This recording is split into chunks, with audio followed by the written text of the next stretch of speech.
நெருக்கடியும் வாழ்வியல் சிக்கல்களும் கொண்டவங்க தன்னுடைய வாழ்க்கையில் கிடைத்த அனுபவங்களை வைத்து உயர வேண்டும், அடுத்த கட்டத்திற்கு நகர்த்த வேண்டும், இதை மிகச்சிறப்பாக எடுத்து செல்ல முடியும் என்கிற ஒற்றை நம்பிக்கையின் அடிப்படையில் உழைத்து கொண்டிருக்கக்கூடிய மக்களினுடைய கண்காட்சி.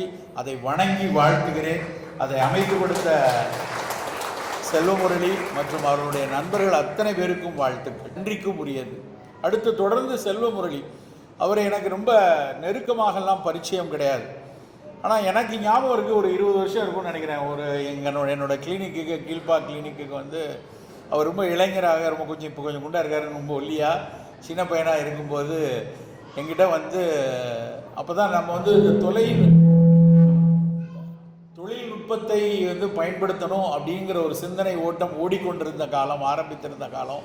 அப்போ என்கிட்ட வந்து ஒரு பென்ட்ரைவ் கொடுத்தாரு. அது இன்றைக்கி வரைக்கும் நான் பத்திரமா வச்சுருக்கேன். அந்த பென்ட்ரைவ் என்கிட்ட கொடுத்து, சார் இதில் எவ்வளோ டேட்டா இருக்குது சார், நான் உடனே போட்டெல்லாம் பார்க்கல. ஆனால் அவருடைய ஆர்வம், அவர் முகநூல் மூலமாக அறிமுகமாகி ஏதோ ஒரு இணைய வழியில் பேசினப்ப அவர் சொன்ன விஷயம் நினைக்கிட்டு என்னை தேடி வந்து, அவருக்கு இந்த பக்கம் கிருஷ்ணகிரி பக்கம், அங்கே சென்னையில் வந்து தேடி, சார் நம்ம பேசின விஷயம் இதில் அந்த பென்ட்ரைவில் இருக்குது, இதை நீங்கள் போட்டு பார்த்து இதை வந்து படிங்க, இதுதான் சார் அடுத்த கட்டத்துக்கு உங்களுக்கு நகர்த்தும் அப்படின்னு வந்து 20 ஆண்டுகளுக்கு முன்னாடி அவர் சொன்னது. அன்னையிலிருந்து அவருடைய முகநூல் நண்பராக இருந்து அவர் செய்து வரக்கூடிய விஷயங்களை பார்த்து கொண்டே இருப்பேன். அப்படியே கூகுள் பிச்சையோட போட்ட படத்தை பார்த்தப்ப ஒரு கோடிக்கணக்கான பிரமித்தவர்களோட நானும் ஒருத்தன். அவர் வந்து அந்த படத்தை பார்த்த மகிழ்ச்சியாக இருக்குது. ஏன்னா ஒரு இயக்கத்தினுடைய தொடர்ச்சி இருக்கு இல்லையா, அது ரொம்ப முக்கியமானது. விவேகானந்தர் வந்து சொல்லக்கூடிய ஒரு வார்த்தை எனக்கு ரொம்ப பிடிக்கும். அவருடைய செயல்களில் ஒரு விஷயம் சொல்லுவார், எந்த ஒரு செயலை எடுத்தாலும் முதல்ல தேவை வந்து பியூரிட்டி. அதில் வந்து பியூரிட்டி இருக்கணும், உண்மைத்தன்மை இருக்கணும். ரெண்டாவது தேவை வந்து பேஷன்ஸ் இருக்கணும், பொறுமை இருக்கணும், காலத்துக்கு பொறுமையாக இருக்கணும்.